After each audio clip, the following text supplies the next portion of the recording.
മെറ്റനായ ministries YouTube ചാനലിലേക്ക് ഏവർക്കും സ്വാഗതം. കഴിഞ്ഞ ദിവസങ്ങളിലൊക്കെ നമ്മൾ വിവാഹവുമായി ചേർന്ന് കുടുംബജീവിതത്തിലെ ചില പ്രിൻസിപ്പിൾസ്, കടമകൾ, ഇതൊക്കെയാണ് പഠിച്ചത്. അതെല്ലാം തന്നെ നമ്മുടെ കുടുംബജീവിതം ബലപ്പെടുവാനും ദൈവ ഇഷ്ടപ്രകാരം കുടുംബജീവിതം നയിക്കുവാനും നമ്മളെ സഹായിക്കും. ഇന്ന് ഈ 2025 ഞാനിത് സംസാരിക്കുമ്പോൾ കഴിഞ്ഞ 10 വർഷം അല്ലെങ്കിൽ 20 വർഷത്തിന് മുമ്പുള്ള കുടുംബങ്ങളിൽ നിന്നും എൻ്റയർലി വ്യത്യസ്തമാണ് ഇന്നത്തെ വിവാഹവും കുടുംബജീവിതവും. അത് കഴിഞ്ഞിട്ടുള്ള ബാക്കിയുള്ള തുടർമാനമായിട്ടുള്ള ചര്യകൾ ഒരുപാട് വ്യത്യാസമുണ്ട്. പ്രത്യേകിച്ച് ക്രിസ്ത്യൻ ഫാമിലീസിൻ്റെ കാര്യമാണ് ഞാൻ കൂടുതൽ പറയുന്നത്. അല്ലാത്ത ഫാമിലീസിനും ഒക്കെ ഒരുപാട്, ക്രിസ്ത്യൻ ഫാമിലീസിൽ പോലും ഒരുപാട് വ്യത്യാസങ്ങളുണ്ട്. വ്യത്യാസങ്ങളെന്ന് പറഞ്ഞാൽ ഒരുപാട് പാപം ഇന്ന് കുടുംബങ്ങളിൽ കടന്നു വന്നിട്ടുണ്ട്. നേരത്തെ പറഞ്ഞു, വിവാഹത്തിന് സെലക്ഷനകത്ത് തന്നെ ഇഷ്യൂസ് വന്നു കഴിയുമ്പോഴേ അതിനുശേഷം പ്രശ്നങ്ങൾ ധാരാളമായിട്ട് വരും. കുടുംബ പ്രശ്നങ്ങളെക്കുറിച്ചാണ് ഇന്ന് ഞാൻ ആദ്യം സംസാരിക്കുന്ന പ്രശ്നത്തെ അറിയുക എന്നുള്ള ഒരു വിഷയമാണ്. കുടുംബത്തിലുള്ള പ്രശ്നത്തെ അറിയുക എന്നുള്ളത്. ഇന്ന് വിവാഹം എന്ന് പറയുന്നത് ദൈവം ഇൻസ്റ്റിറ്റ്യൂട്ട് ചെയ്തതാണ്, അല്ലെങ്കിൽ ദൈവം പറഞ്ഞിരിക്കുന്ന ഒരു പ്രധാനപ്പെട്ട ദൈവത്തിൻ്റെ പദ്ധതിയിലുള്ളൊരു കാര്യമാണ് എന്നൊന്നും ചിന്തിക്കാതെ വിവാഹം ഇന്നൊരു വിനോദമായി മാറുന്ന ഒരവസ്ഥയിലാണ് ഇന്ന് ആയിരിക്കുന്നത്.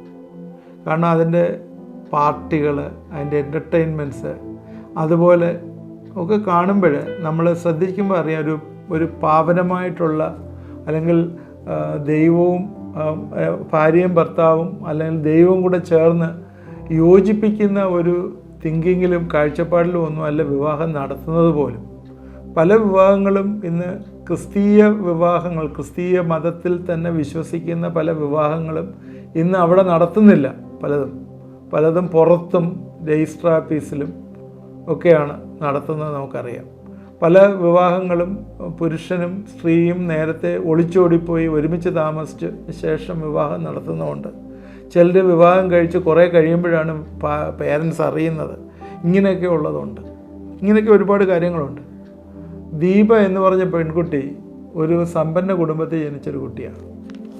ദീപയെ സംബന്ധിച്ചിടത്തോളം അവൾ ഗ്രാമത്തിൽ നിന്ന് വളർന്നു വന്നതാണ്. വീട്ടിലെ ചുറ്റുപാടിൽ ക്രിസ്തീയ കുടുംബത്തിൽ വളർന്ന് നല്ല രീതിയിൽ വളർന്നൊരു കുട്ടിയാണ്. എന്നാൽ അവൾ ടൗണിൽ പോയി, ഒരു സിറ്റിയിൽ പോയി ഒരു എഞ്ചിനീയറിംഗ് കോളേജിൽ അഡ്മിഷൻ എടുത്ത് അവൾ പഠിച്ചുകൊണ്ടിരുന്നപ്പോൾ തന്നെ അവിടെ തന്നെ ഉള്ള, അല്ലെങ്കിൽ വേറൊരു പുറത്തുള്ള ഒരു അക്രൈസ്തവനുമായി ദീപയ്ക്ക് സ്നേഹത്തിലായി. 4 വർഷം എഞ്ചിനീയറിംഗ് കഴിയുന്നതിന് മുമ്പ് അവനുമായിട്ട് അവൾ എല്ലാ രീതിയിലുമുള്ള സ്നേഹപ്രകടനങ്ങൾ, ചേഷ്ടകളെല്ലാം കഴിഞ്ഞു.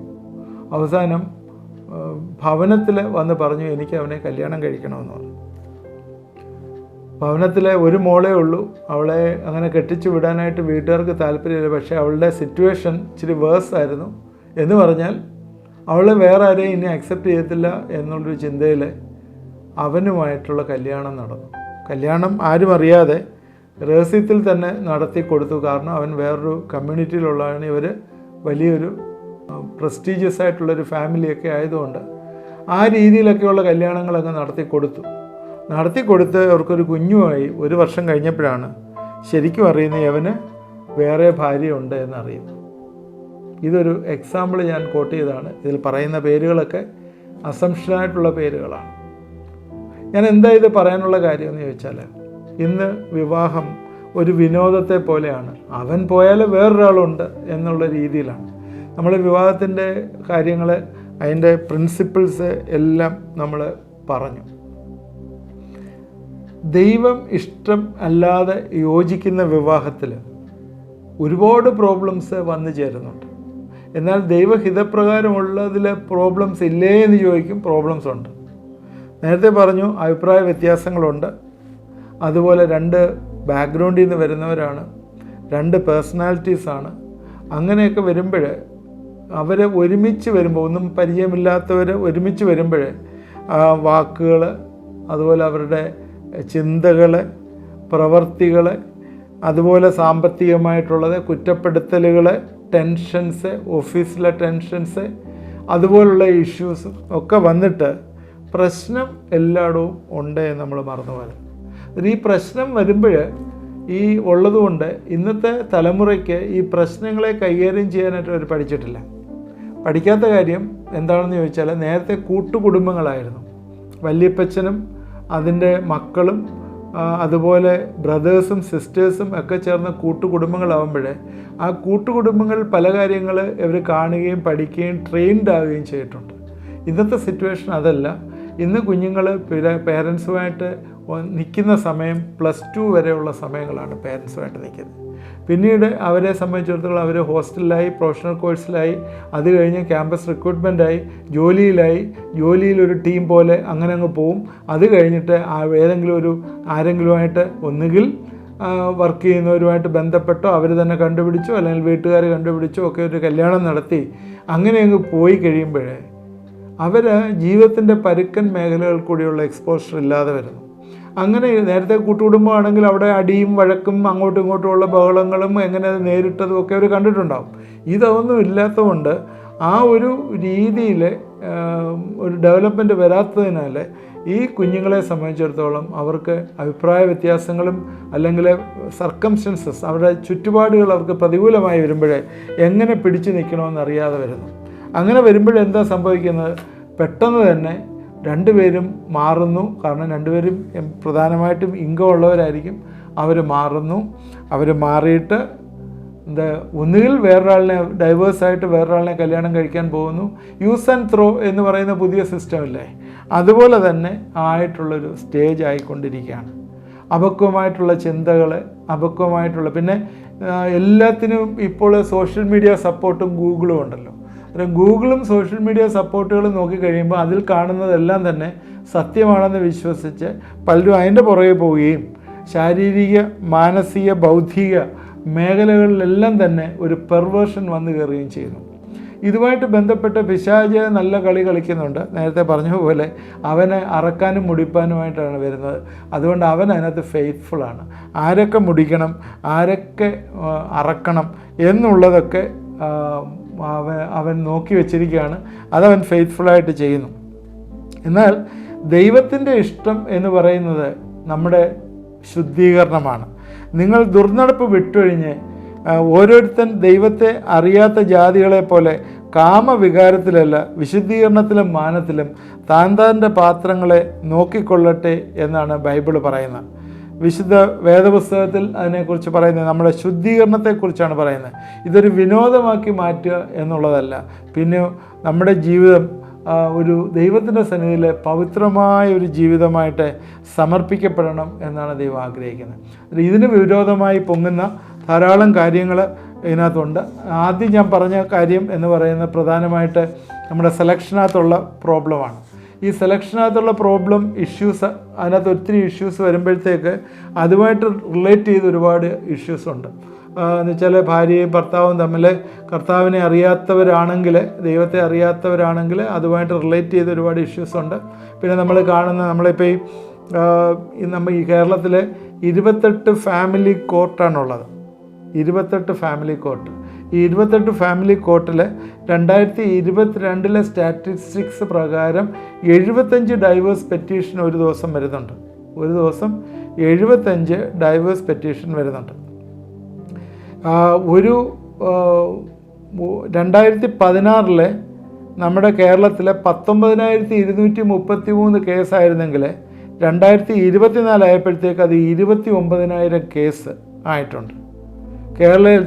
കേരളത്തിലെന്ന് പറഞ്ഞാൽ ഇത് ഞാൻ പറയുന്നത് ഈ എറണാകുളം, തിരുവനന്തപുരം, കൊല്ലം, തൃശ്ശൂർ, പത്തനംതിട്ട ഈ ജില്ലകൾ ഏറ്റവും കൂടുതൽ ഡൈവേഴ്സ് ഉള്ള സ്ഥലങ്ങളാണ്. എറണാകുളം, ട്രിവാൻഡ്രം, കൊല്ലം, തൃശ്ശൂർ, പത്തനംതിട്ട. കേരളത്തെക്കുറിച്ച് പറയുന്നത് it is a diverse capital എന്നാണ് പറയുന്നത്.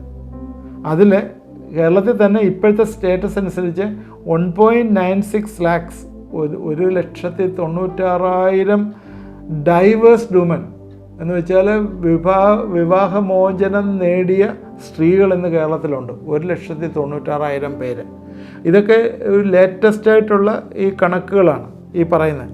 ഒരു ദിവസം 75 ഡൈവേഴ്സ് കേസ് നമ്മുടെ കുടുംബ കോടതിയിൽ വരുന്നുണ്ട് എന്ന് ആലോചിച്ച് നോക്കുക. അതിന് കോടതി വരാത്ത എത്ര എണ്ണം കാണും? പ്രത്യേകിച്ച് ക്രിസ്തീയ സമൂഹത്തിൽ നമ്മൾ എടുത്തു നോക്കിയാൽ നമ്മൾ കാണുന്നൊരു കാര്യം, ക്രിസ്ത്യൻസിൻ്റെ ടീച്ചിങ്ങിനകത്ത് അവർ ഡൈവേഴ്സ് എന്ന് പറയുന്ന ഒരു സിന്നായിട്ടും ഡൈവേഴ്സ് ചെയ്യാൻ പാടില്ല എന്നുമാണ് പഠിപ്പിക്കുന്നത്. പലരും ഈവൻ പ്രീസ്റ്റ് വരെയും ഡൈവേഴ്സിന് പോയിട്ടുണ്ടെങ്കിലും അത് പഠിപ്പിക്കുന്നത് എങ്ങനെയാണ്, അങ്ങനെ ചെയ്യാൻ പാടില്ല എന്നുള്ളത്. ഇതിൻ്റെയൊക്കെ റീസൺസ് നമ്മൾ അനലൈസ് ചെയ്യുമ്പോൾ ഡവറി റിലേറ്റഡ് വയലൻസ് വരുന്നുണ്ട്, ഒരുപാട് വരുന്നുണ്ട്. ഡൊമസ്റ്റിക് വയലൻസ് വരുന്നുണ്ട്, ഭവനത്തിലുള്ള വയലൻസ് വരുന്നുണ്ട്, അങ്ങോട്ടും ഇങ്ങോട്ടും അടി ഉണ്ടാക്കുക. അതുപോലെ ഫിസിക്കൽ ആൻഡ് മെൻ്റൽ അബ്യൂസ് വരുന്നുണ്ട്. അതുപോലെ family condition, changing family condition. പണ്ട് പണം ഉണ്ടായിരുന്നു, ഇപ്പം പണമില്ല, അല്ലെങ്കിൽ രോഗമില്ലാതിരുന്നു, രോഗം വന്നു, ഇങ്ങനെയൊക്കെയുള്ള കേസുകൾ. പിന്നെ അഡിക്ഷൻസ്, ഒരുപാട് അഡിക്ഷൻസ് വരുന്നുണ്ട്. മദ്യപാനത്തിന് അടിമയാകുക, വേറെ സ്ത്രീകളുടെ പുറകെ പോവുക, അല്ലെങ്കിൽ വേറെ പുരുഷന്മാരുടെ പുറകെ പോവുക, മൂന്നാമതൊരാൾ ഭവനത്തിൽ വരിക, ഇങ്ങനെയുള്ള കാര്യങ്ങൾ. പിന്നെ അതുപോലെ ഈഗോ ഇഷ്യൂസ്, നേരത്തെ പറഞ്ഞു, ഞാനതെല്ലാം നേരത്തെ അഡ്രസ്സ് ചെയ്ത കേസാണ്. ഈഗോ ഇഷ്യൂസ്, അന്യോന്യം അംഗീകരിക്കാതിരിക്കുക, ഹേറ്റ്രഡ് വെച്ചുകൊണ്ട് ഈഗോ, ആരാണ് വലിയവൻ എന്നുള്ള ഈഗോ ഇഷ്യൂസ്. ഇതെല്ലാമാണ് പ്രധാനമായിട്ടുമുള്ള കാര്യങ്ങൾ. നിസ്സാര കാര്യങ്ങളിൽ നിന്നായിരിക്കും ആരംഭിക്കുന്നത് കേട്ടോ. നിസ്സാര കാര്യങ്ങൾ, ഒരു കറിക്ക് ഉപ്പ് കൂടിപ്പോയി എന്ന് പറയുന്ന നിസ്സാര കാര്യത്തിൽ നിന്നായിരിക്കും ചിലപ്പം ഭർത്താവും ഭാര്യയും കൂടെ അടിയുണ്ടായി, അത് ഫൊർഗീവ് ചെയ്യാൻ പറ്റാതെ പോകുന്ന സ്റ്റേജിൽ അവൻ ഹോട്ടലിൽ നിന്ന് ഭക്ഷണം കഴിക്കാൻ പോകുന്നു.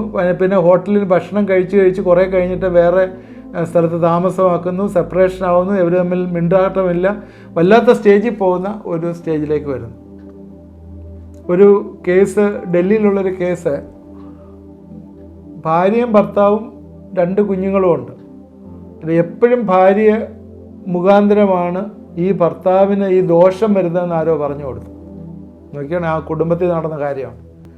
ആ ഭാര്യ മുഖാന്തരമാണ് ഭർത്താവിന് ദോഷം വരുന്നത് എന്ന് പറഞ്ഞിട്ട് ഭർത്താവ് 50 വയസ്സിന് മേളിലുള്ളവരുടെ കാര്യമാണ് ഞാൻ ഈ പറയുന്നത്, 50 താഴെയല്ല, 50-ന് മേളിലുള്ളവരുടെ കാര്യമായി പറയുന്നത്. എന്നിട്ട് ഭർത്താവ് എപ്പം സമയം കിട്ടിയാലും ഭാര്യയെ തല്ലണം, അല്ലെങ്കിൽ ഭാര്യയെ കൊല്ലണം, തല്ലുകയല്ല കൊല്ലണമെന്നും പറഞ്ഞ് നടക്കുക. ആ ഭാര്യയാണെങ്കിൽ ആ ഭർത്താവുമായിട്ട് പേടിച്ച് ഒതുങ്ങിക്കൂടി. അവസാനം അവളുടെ കുഴപ്പമില്ലയെന്ന് തീരുമാനിക്കാനായിട്ട് അവൾ കണ്ടുപിടിച്ചത് അയാൾ പോകുന്ന പള്ളിയിൽ പാട്ട് പാടുന്ന ഒരു സ്ത്രീയുമായിട്ട് അത് താല്പര്യമുണ്ട്.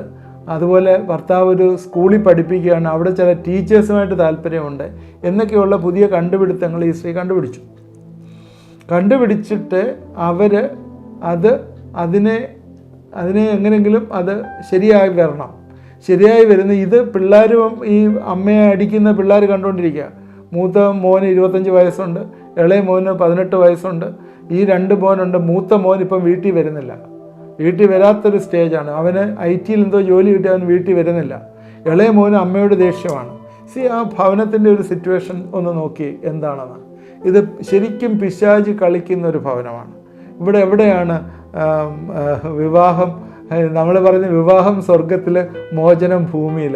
ഇവിടെ വിവാഹമോചനയെ പറ്റുള്ളൂ എന്നൊരു സ്റ്റേജിൽ ആയിരിക്കുകയാണ്. കുടുംബ പ്രശ്നമാണ്. ഇതിനെങ്ങനെയാണ് ഒരു പരിഹാരം കണ്ടെത്തുന്നത്? ഈ പരിഹാരം ആര് നോക്കിയാൽ കണ്ടെത്തും?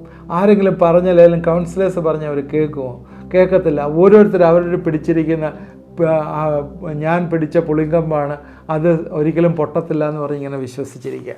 അതുകൊണ്ട് പ്രതികൂലമായി സിറ്റുവേഷൻസ് മാറിക്കൊണ്ടിരിക്കുന്ന സാഹചര്യങ്ങൾ നമ്മുടെ മുമ്പിലുണ്ട്. അതുകൊണ്ട് പ്രത്യേകിച്ച് ഓർക്ക് കുടുംബത്തിലെ പ്രശ്നങ്ങൾ നമ്മൾ തന്നെ വിളിച്ചു വരുത്തുന്ന പ്രശ്നങ്ങളായത്. ഇത് ഒരു സുപ്രഭാതത്തിൽ തന്നെ കയറി വരുന്ന പ്രശ്നങ്ങളൊന്നുമല്ല. ഭാര്യയും ഭർത്താവും ഒന്ന് ഇൻട്രോസ്പെക്റ്റീവ് ചെയ്ത് നോക്കിയാൽ ഈ പ്രശ്നങ്ങളൊക്കെ നമ്മൾ തന്നെ വിളിച്ചു വരുത്തിയ പ്രശ്നങ്ങളാണ്. നിങ്ങൾ കല്യാണം കഴിച്ച ആദ്യ നാളുകളിൽ ഈ പ്രശ്നങ്ങളൊന്നും ഇല്ലായിരുന്നല്ലോ. ആദ്യത്തെ ഒരു മധുവിധു ആഘോഷിച്ച സമയത്തും ആദ്യത്തെ ഒരു 6 മാസവും ആദ്യത്തെ കുഞ്ഞുണ്ടാവുന്നതിന് മുമ്പ് ഒരു പ്രശ്നമില്ലായിരുന്നല്ലോ. കാരണം അന്ന് ഭാര്യയുടെ അനിഷ്ടങ്ങൾ ഭർത്താവ് ക്ഷമിക്കും, ഭർത്താവിൻ്റെ ഇഷ്ടക്കേട് ഭാര്യയ്ക്ക് സന്തോഷമായിരുന്നു. എന്തായിരുന്നു അതെന്ന് സന്തോഷം? അന്ന് രണ്ടുപേരും അക്സെപ്റ്റ് ചെയ്യുന്നുണ്ടായിരുന്നല്ലോ. കാരണം ആ ഏജിൽ, ആ ടൈമിൽ അന്യോന്യം അറിഞ്ഞുകൊണ്ട് വരുന്ന സമയങ്ങളിൽ ആ താല്പര്യങ്ങൾ, സെക്ച്വലായിട്ടുള്ള താല്പര്യങ്ങളും ബാക്കിയുള്ള എൻ്റർടൈൻമെൻറ്റിലും ഇതൊന്നും പിന്നെ കണ്ടില്ല. എന്നാൽ പിന്നീട് ജീവിതത്തിലെ പരുക്കൻ മേഖലകളിൽ വന്നപ്പോഴത്തേക്ക് ആ പഴയ ഉന്മേഷം നഷ്ടപ്പെട്ടു പോയി. അത് ഡെയിലി ഡെവലപ്പ് ചെയ്യാനായിട്ട് പറ്റിയില്ല. ആ പഴയ ഉന്മേഷമൊക്കെ നഷ്ടപ്പെട്ട് പ്രായമായെന്ന് തോന്നുന്നു, അല്ലെങ്കിൽ ചില കാര്യങ്ങളൊക്കെ നെഗറ്റീവായിട്ട് അതിനെ നമ്മൾ കുറ്റം കണ്ടുപിടിക്കാനായിട്ട് തുടങ്ങി.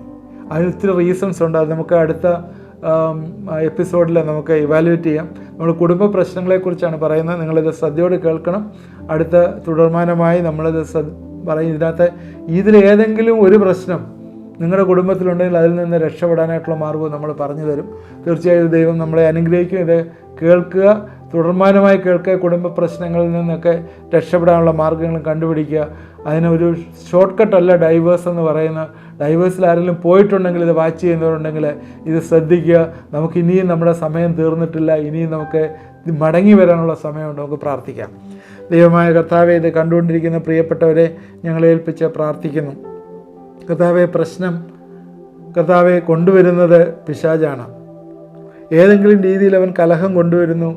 ഏതെങ്കിലും രീതിയിൽ അറക്കുകയും മുടിക്കുകയും ചെയ്യാനായിട്ട് വരുന്നു. ദൈവം ഒരിക്കലും മനുഷ്യനെ അറക്കുകയും മുടിക്കുകയും ചെയ്യത്തില്ല. ദൈവം എപ്പോഴും സന്തോഷിക്കുവാനും അനുഗ്രഹിക്കുവാനും താല്പര്യത്തോடு നിൽക്കുന്ന ദൈവമാണ്. കർത്താവെ, ഇത് മനസ്സിലാക്കുവാനായിട്ട് കുടുംബങ്ങളെ സഹായിക്കണമേ എന്ന് പ്രാർത്ഥിക്കുന്നു. സംശയങ്ങളെ, അഭിപ്രായ വ്യത്യാസങ്ങളെ, വഴക്കുകളെ, സാമ്പത്തികമായിട്ടുള്ള പ്രയാസങ്ങളെ, അതുപോലെ കുറ്റപ്പെടുത്തലുകളെ, രോഗങ്ങളെ, ഇങ്ങനെയുള്ള ഒരുപാട് അഡിക്ഷൻസ്, ഇങ്ങനെയുള്ള ഒരുപാട് കാര്യങ്ങളെ കർത്താവെ ഇന്ന് കുടുംബത്തെ തകർത്തുകൊണ്ടിരിക്കുന്ന സാഹചര്യങ്ങൾ ഞങ്ങൾ കാണുന്നു. കർത്താവെ, എന്നെ കേട്ടുകൊണ്ടിരിക്കുന്ന ഈ കുടുംബങ്ങളിൽ ഏതെങ്കിലും ഇതുപോലുള്ള പ്രതികൂല സാഹചര്യങ്ങൾ ഉണ്ടെങ്കിൽ ഞങ്ങൾ അത് യേശുവിൻ്റെ ക്രൂശിൻ്റെ കീഴിലേക്ക് വെച്ച് കർത്താവെ നിൻ്റെ രക്തം അവിടെ തളിക്കുകയാണ്. കർത്താവെ, വലിയൊരു വിടുതൽ ഇന്ന് ഈ കുടുംബങ്ങളിൽ അയക്കണമേ എന്ന് പ്രാർത്ഥിക്കുന്നു. അറിയാത്തൊരു സമാധാനം ഇവിടെ ഹൃദയങ്ങളിലേക്ക് വന്നു ചേരട്ടെ എന്ന് പ്രാർത്ഥിക്കുന്നു. പിതാവിൻ്റെയും പുത്രൻ്റെയും പരിശുദ്ധാത്മാവിൻ്റെയും നാമത്തിൽ ഞങ്ങൾ ഈ കുടുംബത്തെ ഞങ്ങളെ അനുഗ്രഹിച്ച് പ്രാർത്ഥിക്കുകയാണ്. തുടർമാനമായിട്ട് ഇത് കാണുന്നവർ ഇത് എൻ്റെ ആവുമ്പോഴത്തേക്ക് ഇത് കർത്താവെ അവരുടെ എല്ലാ പ്രയാസങ്ങളിൽ നിന്നുള്ള വലിയ വിടുതൽ, ഒരു വലിയ അണ്ടർസ്റ്റാൻഡിങ് ഈ ദിവസങ്ങളിൽ കൊടുക്കണമേ, സഹായിക്കണമേ എന്ന് പ്രാർത്ഥിക്കുന്നു. നിൻ്റെ കരങ്ങളിലേക്ക് ഏൽപ്പിക്കുന്നു. കർത്താവെ, എല്ലാ പ്രയാസങ്ങളിലെയും വിടുതൽ നിന്നിലാണ് ഉള്ളതെന്ന് ഞങ്ങൾ അറിയുന്നു. അന്യോന്യം മനസ്സിലാക്കുവാനായിട്ട്, പ്രശ്നങ്ങളെ മനസ്സിലാക്കുവാനായിട്ട്, അതൊന്ന് ഇൻട്രോസ്പെക്റ്റ് ചെയ്ത് അതിൽ നിന്ന് പുറത്തു വരുവാനായിട്ട് കർത്താവെ ഇടവരുത്തണമേ, സഹായിക്കണമേ. പ്രാർത്ഥന കേട്ടോർത്ത് സ്തോത്രം. യേശുക്രിസ്തുവിൻ്റെ നാമത്തിൽ തന്നെ ആമേൻ. ഇത് നിങ്ങൾ വാച്ച് ചെയ്യണം, മറ്റുള്ളവർക്ക് അയച്ചു കൊടുക്കണം. നിങ്ങളുടെ കമൻറ്റുകൾ കമൻറ്റ് ബോക്സിൽ ഇടുക. പ്രയർ റിക്വസ്റ്റ് ആണെങ്കിൽ അയച്ചു തരിക. ദൈവം നമ്മളെ എല്ലാവരെയും അനുഗ്രഹിക്കുമാറാകട്ടെ.